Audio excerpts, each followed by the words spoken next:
All right, welcome in, folks. We got another Media Minutes going on. We got Ethan Schmidt. Ethan, you got a lot of titles. I know you're a student here at ASU, but fill us in with some of the titles and some of the things you do here for Arizona State Hockey. Yes, sir. Thanks, Scott. Thank you for having me on your show. As you said, I have a lot of titles. I'm a junior currently at the Cronkite School at ASU, and right now I cover Sun Devil hockey through Devils in Detail. It's a student publication through Fansided, which is a Sports Illustrated division, and I do videography, reporting, writing for them. I even anchor the Devils in Detail studio show. So definitely a busy time, along with covering ASU football as well. So you had a couple of weeks now with the program. You had a chance to see a couple of games this year. What's your thoughts on Sun Devil hockey at this point? Well, Scott, I think that Sun Devil hockey is a completely new team this year. It only was a matter of time. I mean, this team getting all the recruits as a Division I program, that was important. Instead of just the guys that came from that club team and came to D1 hockey.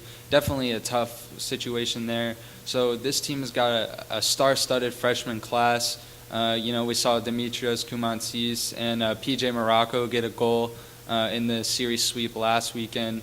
So it's definitely a fun team to watch, and I think that they can be really competitive this year, even with the tough schedule.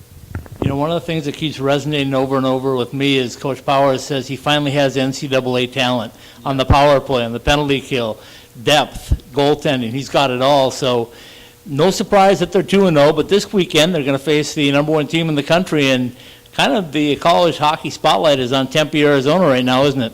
Oh, yeah. Yes, sir. Ohio State is a huge program, just a prominent name in college hockey. Went to the Frozen Four last season, fell just short, but now coming into Tempe, number one ranked team in the nation. It's definitely going to be a huge test for the Sun Devils. And I had the chance to speak with head coach Steve Rollick for the Buckeyes, and he had nothing but good things to say for this young ASU program. You know, I had a chance to see that your Q&A, and it was awesome, and that's one of the good things about being a student here at ASU and at the Cronkite School is you get opportunities like that you might not get other places, right? Yeah, of course. Definitely had so many opportunities through the Cronkite School, as we talked about earlier, with the writing, the broadcasting, going on camera, and then getting to talk to people like the head coach of the number one college hockey team in the nation. So, every day it's just fun to go out and cover sports. It's a huge passion of mine, and I love every second of it.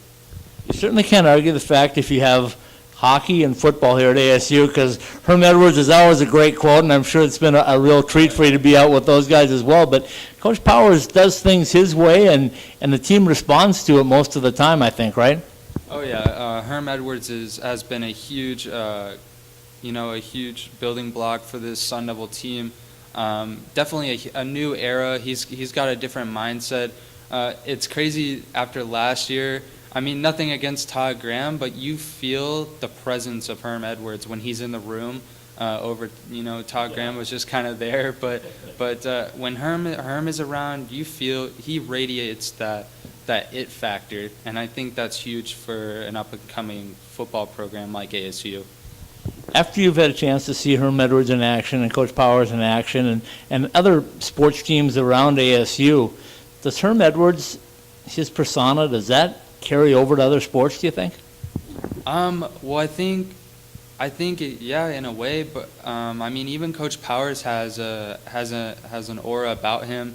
You know, the be the tradition statement around here has definitely been a big part, I know, for all of these players in the locker room, and Powers is that coach that motivates them and tries to have everybody buy into a culture, and I think that's definitely what you need to have as a program. So Ethan, tell me a little bit about you growing up. What made you want to get into sports? What made you want to come to ASU, and where's hometown for you?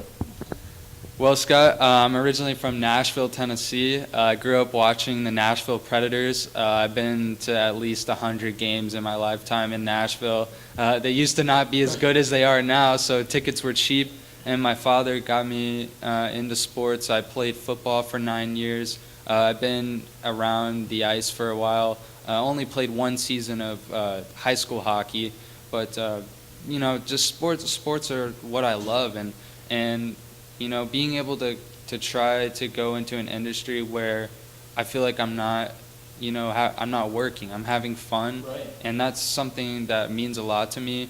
And sports have always been there when other things aren't. When you have nothing to lean on, but you can go out there and just give it your all in something. That's what I love about sports in general. So Nashville, Tennessee, what attracted you to Arizona State? I'm going to say I already know the answer. I'm going to say it's a Cronkite school, but what drew you out here? Well, I mean, yeah, you said it, the Cronkite school. Walter Cronkite, I had a chance to really learn about him my senior year of high school, and it was just like, this man was really onto something. He definitely really changed the way journalism is, and definitely for the better. And being able to come and be that objective, and being objective and being able to deliver the news that's important is definitely something that it means a lot to me personally. And also just, I mean, the school is great. Being around in a four major sport market, NHL, NBA, NFL, and MLB, the opportunities are limitless in the Phoenix area as well. So we'll wrap things up just by letting you speak to us and tell us a little bit about where you'd like to see yourself in a few years down the road. You got to finish up here, get that degree, and then move on. But what would you like to do? What's your ideal job? Of course. Well, right now I would love to be sort of like an Eddie Olczyk kind of guy. I would love to go at the desk, be an analyst, but I also love to broadcast hockey. It's a huge passion of mine. If I could be a broadcaster with hockey and football, and then also do that analyst work on the side. But right now, being in school, I'm just trying to become that Swiss Army knife. I want to be able to do it all. I'm definitely improving on my videography, my writing, my broadcasting each and every day because of the opportunities that Cronkite has presented to me, and I love it, and I couldn't be happier right now. Ethan, I appreciate you taking some time to come on Media Minutes with us. Go enjoy a great weekend of hockey here in the Desert Southwest, and we'll be with you all the way this season. I'm hoping that this team is going to sneak a peek at the tournament. Yeah, it's definitely going to be a huge matchup. I'm excited. We're going to see some fast and physical hockey this weekend. I love it. Thanks, Ethan. I appreciate your time. Thank you so much.